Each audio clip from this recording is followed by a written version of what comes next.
when the gas company inspector looked up from his meter reader and said, "Ma'am, someone manually loosened this valve. This wasn't an accident. You could have died in your sleep tonight." My hands started shaking so badly I had to sit down on my porch steps. I had just waved goodbye to my son Brandon 10 minutes earlier. He'd been the only person in my basement yesterday. But let me back up, because the story really started 3 weeks before that moment, on a Thursday afternoon in late October. I was sitting in my sunroom, watching the waves crash against the rocks below my house, drinking chamomile tea from the cup my late husband David had given me on our 40th anniversary. He'd been gone 5 years now, and the silence in this house had become my constant companion. The phone rang, breaking through the quiet. "Mom?" Brandon's voice came through, warm and concerned in a way I hadn't heard in months. "How are you doing?"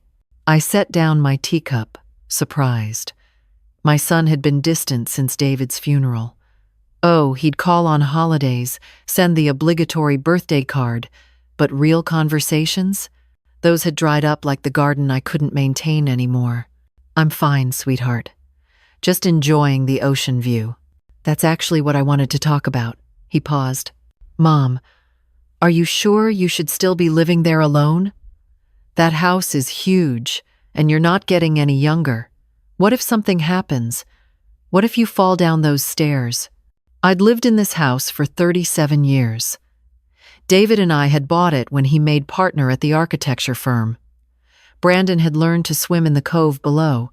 This house held every memory I had of my husband. "Brandon, I'm 68, not 90. I'm perfectly capable. I'm just worried about you." His voice softened. "Vanessa and I were talking, and there's this really nice assisted living place about 20 minutes from us. They have ocean views too, activities, people your age. You wouldn't be so isolated." Vanessa. My daughter-in-law had never liked me, though she hid it behind tight smiles and comments that could be taken either way. At Thanksgiving last year, she'd made a point of mentioning how outdated my kitchen was, how overwhelming the maintenance must be. "I appreciate your concern, but I'm not ready for assisted living. Just think about it, okay? Actually, why don't Vanessa and I come visit this weekend? We could talk about it more, help you around the house." Something felt off, but I was so lonely, so desperate for my son's attention, that I ignored the small alarm bell in my head. "That would be lovely." They arrived Saturday morning in Brandon's Tesla, Vanessa stepping out in designer jeans and sunglasses that probably cost more than my monthly utility bill. She air-kissed both my cheeks. "Eleanor, you look tired. Are you sleeping okay?" "Not Mom. Never Mom. Always Eleanor." "I sleep fine, thank you." Brandon pulled me into a hug, and for a moment, I felt like I had my son back. Then he stepped back and surveyed the house with an appraising eye I'd never seen before. "The exterior could use some work. When's the last time you had the gutters cleaned?" "Your father always handled that," I said quietly. Vanessa touched his arm. "We should call someone. Can't have you up on ladders at your age, Eleanor." They spent the day finding problems. The deck boards were loose. The hot water heater was ancient. The kitchen appliances were fire hazards. By evening, I felt exhausted and defensive. "Mom, have you thought about what you'd do if you got sick?" Brandon asked over the salmon I'd prepared for dinner. "Who would take care of you?" "I have friends. The Hendersons next door. They're even older than you are," Vanessa interrupted. "Brandon, maybe you should talk to her about the power of attorney, just in case." "Power of attorney?" I set down my fork. "Just a precaution," Brandon said quickly. "So if something happened, I could handle your affairs. Pay bills, make medical decisions, normal stuff. I'm not an invalid." "No one's saying you are." Vanessa's smile didn't reach her eyes. "We just want you protected." Before they left Sunday, Brandon asked for my spare house key. "In case of emergency," he said. I gave it to him because he was my son, and despite everything, I wanted to believe he cared. Over the next 2 weeks, Brandon called almost daily. Each conversation circled back to the same themes: my age, my isolation, my vulnerability. He'd researched the assisted living place, had brochures sent to me. Vanessa added me on a group text about estate planning with links to lawyers. Then Brandon mentioned he'd be in the area for a work meeting and wanted to stop by. Could he bring someone to look at my hot water heater? Actually, I had a plumber check it last month. I lied. It's fine. A pause. Oh, well, I'll stop by anyway. Wednesday afternoon? He arrived alone, which was unusual. Vanessa was always attached to him like a designer accessory. He gave me a quick hug and said he wanted to check something in the basement. The foundation. I noticed some cracks last time. I waited upstairs, uneasy but unable to articulate why. He was down there for almost 20 minutes. When he came up, his expression was strange, almost guilty. "Everything okay?" I asked. Yeah. Listen, Mom, I really think you need to consider selling this place. The maintenance alone." "Brandon, stop. I'm not selling my home." His jaw tightened. "You're being stubborn. Do you have any idea what this house is worth? With the oceanfront property market right now? This isn't about money. Everything's about money when you're looking at long-term care costs." He grabbed his jacket. "We'll talk about this later." He left, and I stood in my empty house feeling like something fundamental had shifted. That night, I couldn't sleep. I kept thinking about his face when he came up from the basement, the way he'd pressed so hard about selling. The next morning, Thursday, I woke up with a headache and feeling nauseous. I opened the windows to get fresh air, assuming I was coming down with something. By noon, I felt worse. I called my neighbor, Tom Henderson. "Tom, I hate to bother you, but I'm not feeling well. Could you call the gas company? I think I might have a leak." He was at my door in 5 minutes, insisted on waiting with me. The gas company truck arrived 40 minutes later, a stocky man in his 50s climbing out with equipment. "Tony Moretti," he introduced himself. "Let me check your meter first." I watched from the porch as he examined the exterior gas line, then asked to see my basement. Tom and I followed him down. Tony pulled out some kind of detector, moving it along the pipes. When he reached the hot water heater, the device started beeping rapidly. He knelt down, examining the connection. His expression changed. "Mrs. Harrison. Eleanor Harrison." "Mrs. Harrison, when was the last time someone worked on this heater?" "I haven't had any work done recently." "Why?" He pointed to where the gas line connected. "See these fresh scratches? And this valve here, it's been loosened. Recently. The marks are new." My stomach dropped. "What does that mean?" Tony stood up, his face grave. "Ma'am, someone manually loosened this valve. This wasn't wear and tear. This wasn't an accident. The gas has been leaking for maybe 24 hours. You're lucky you called when you did. One more night sleeping with this leak, especially if you'd closed the windows." He didn't finish the sentence. Tom grabbed my arm to steady me. "Who's been in your house, Ellie?" I thought about Brandon in the basement yesterday. 20 minutes alone down here. The strange look on his face when he came up. "My son," I whispered. "My son was here yesterday." Tony pulled out his phone. "I need to call this in. This is attempted." He stopped, looking at me. "This is a police matter, Mrs. Harrison." The next few hours were a blur. Tom took me to his house while police officers photographed my basement. Tony filed his report. A detective arrived, a tall man with kind eyes who introduced himself as Detective James Mitchell. I sat in Tom's kitchen, wrapped in a blanket despite the warm afternoon, and told him everything. The phone calls, the pressure to move, the power of attorney, Brandon's visit, his 20 minutes alone in my basement. "Mrs. Harrison, I understand this is difficult," Detective Mitchell said gently. "But I need to ask, does your son know about your estate, your assets? He's my only child. When I die, everything goes to him. The house, my savings, David's life insurance policy I never spent. It's probably worth."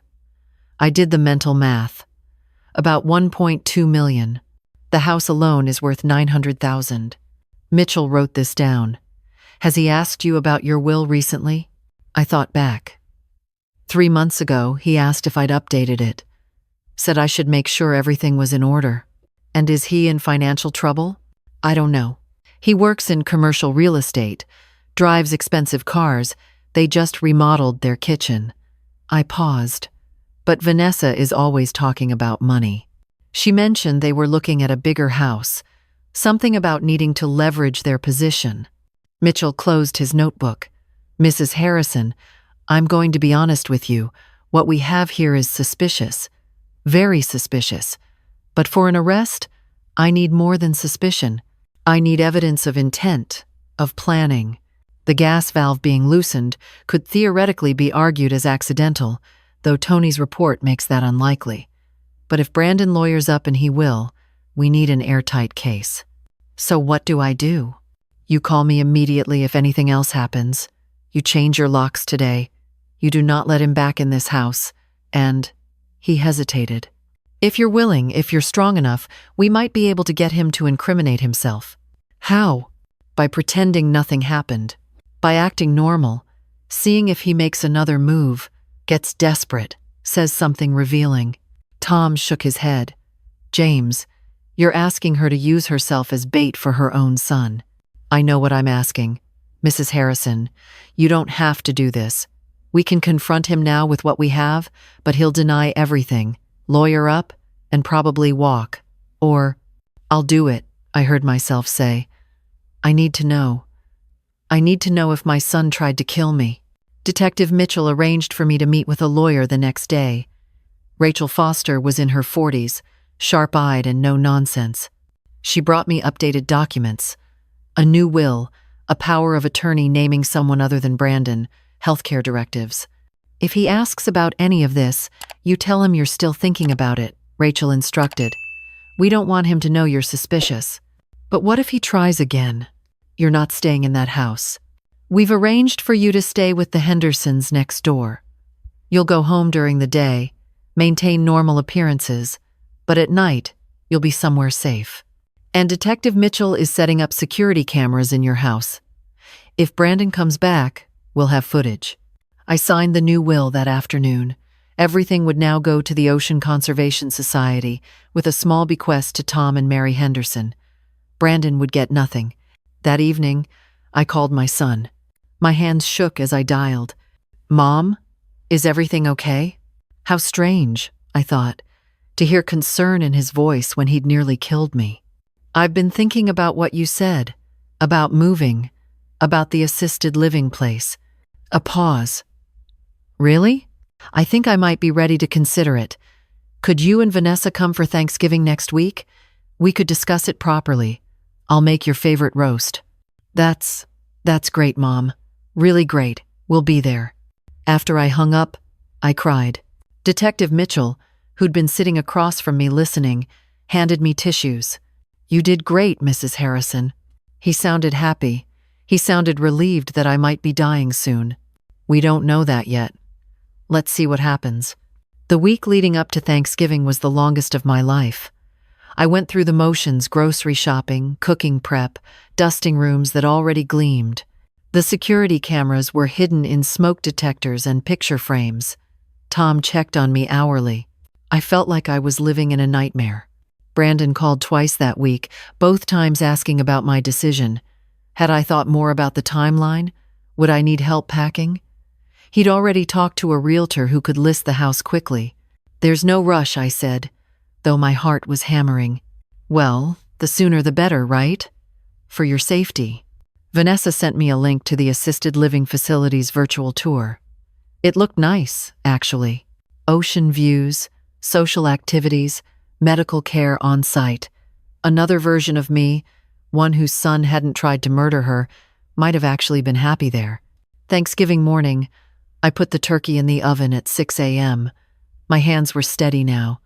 Whatever happened today, I would finally know the truth. They arrived at 2, Brandon carrying wine, Vanessa in a cream-colored sweater that probably cost more than my monthly food budget.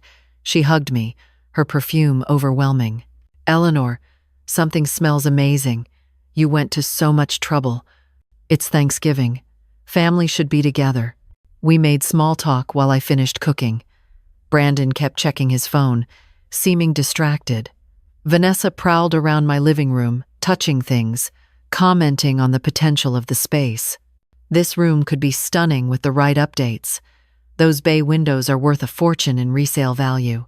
At dinner, Brandon poured wine and raised his glass. To new beginnings. I raised mine, meeting his eyes. To family. We ate, and I watched my son really watched him. The way he kept glancing at Vanessa, the way his leg bounced under the table, the way he couldn't quite meet my eyes when I asked about his work. Finally, as I served pumpkin pie, Brandon cleared his throat. So, Mom, have you made a decision about moving? I have, actually. I set down the pie server. I've decided to update my will first. Make sure everything's in order, like you suggested. His face lit up. That's smart. Really smart. Have you talked to a lawyer? I met with one last week, yes. Vanessa leaned forward. And, what did you decide? This was it. The moment Detective Mitchell had prepared me for. Well, I want to make sure you're both taken care of, after everything you've done for me. I paused. The lawyer suggested a trust, to minimize estate taxes. Brandon's expression was hungry. That makes sense. With a property this valuable. The thing is, I continued, my voice steady despite my racing heart. I need to know I can trust you, Brandon. Need to know you really care about me, not just my money. His face went red. Mom, that's not fair. I've always cared about you. Have you? Vanessa's eyes narrowed. Eleanor, what exactly are you implying? I stood up, my chair scraping against the floor. I'm implying that someone loosened the gas valve in my basement. Someone who wanted me dead. Someone who would inherit everything if I died. Brandon stood too, his face pale now. That's insane. Mom, you're not thinking clearly. Maybe you're more confused than we thought. The gas company inspector found it. The police have photographs.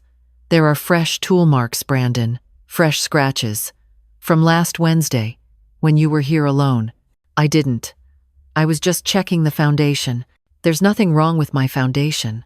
Vanessa grabbed her purse. Brandon, we're leaving. Your mother is obviously having some kind of breakdown. Sit down, a voice said from the hallway. Detective Mitchell stepped into the dining room, followed by 2 uniformed officers.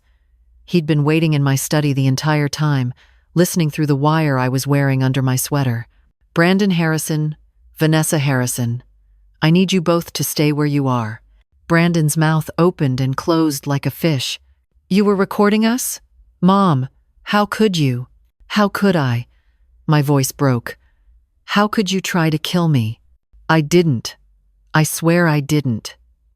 It was supposed to be. He stopped, his face crumbling. Supposed to be what?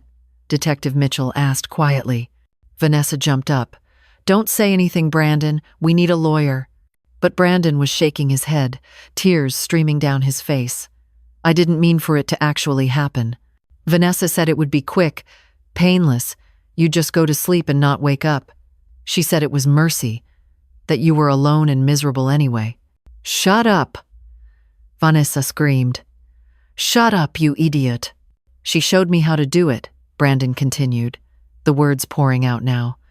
She looked up online how to loosen a gas valve. She said with the house empty except for you, it would look like an accident. Old house, old pipes. Tragic, but not suspicious. We have $200,000 in gambling debts. Her brother's bookies were threatening us. We needed the money, Mom. We needed it, and you were just going to live forever in this huge house all alone. Brandon Harrison, Vanessa Harrison, you're under arrest for attempted murder. As the officers read them their rights, Brandon looked at me one last time. Mom, I'm sorry. I'm so sorry. We were desperate. You were my son, I whispered. I would have helped you if you'd just asked. Vanessa was screaming about lawyers and illegal recordings as they led her away in handcuffs. Brandon went quietly, his head down. When they were gone, I sat at my Thanksgiving table, looking at the half-eaten pie and cold turkey, and started to cry. Tom and Mary Henderson came through the front door. They'd been waiting outside in case I needed them, and Mary held me while I sobbed. "I know, honey," she murmured. "I know it hurts." The trial took 8 months. Vanessa tried to claim it was all Brandon's idea, but the search warrant on their home computer found her browsing history: how to cause gas leak, undetectable murder methods, inheritance laws, Oregon. Their lawyer tried to negotiate a plea deal. Brandon eventually pleaded guilty to attempted murder and conspiracy. At his sentencing, he read a statement apologizing to me. His voice shook, and I think part of him meant it. But it didn't change what he'd done. Didn't change that he'd been willing to watch me die for money. He got 15 years. Vanessa, who'd planned it, got 20. I sold the house. I couldn't live there anymore. Couldn't walk past my basement without seeing Brandon kneeling by that gas valve. The Ocean Conservation Society got their bequest early, and I used the rest to buy a smaller condo in a 55-plus community about an hour up the coast. It has ocean views. It has neighbors. It has a community center where I started teaching a watercolor class. And it's where I met Robert. He was in my class, a retired architect who'd lost his wife 2 years prior. We bonded over terrible paintings of seagulls and the weird grief of losing the people we'd expected to grow old with. Not our spouses, we'd prepared for that, sad as it was, but losing our children to greed, to desperation, to choices we never could have imagined. "My daughter hasn't spoken to me in 3 years," he told me over coffee one morning. I sold my business and gave most of the money to charity instead of leaving it to her. She'd already shown me who she was, how she saw me as a bank account instead of her father. I believed her the first time. We've been together for 6 months now. Not married, neither of us needs that, but companions, friends. 2 people who learned the hardest way that blood doesn't guarantee love, that trust must be earned, that starting over is possible even at 68 and 70. Last week, I got a letter from Brandon. It's in my desk drawer, unopened. Maybe someday I'll read it. Maybe I'll forgive him, though I don't know if I can forget. But right now, I'm choosing to focus on the life I have, not the one I lost. This morning, Robert and I had coffee on my balcony, watching dolphins play in the surf. The ocean looked like liquid silver, and the air smelled like salt and possibility. "What are you thinking about?" he asked. I thought about the gas leak, the trial, the night I almost died. But I also thought about Tom and Mary's kindness, about Detective Mitchell's patience, about Rachel Foster fighting for my rights. I thought about this community, these watercolor classes, this man beside me who understood loss. "I'm thinking," I said, "that I'm exactly where I'm supposed to be." The evening was beautiful. The future was uncertain. But I was alive, I was free, and I was finally, genuinely happy. And that was more than enough.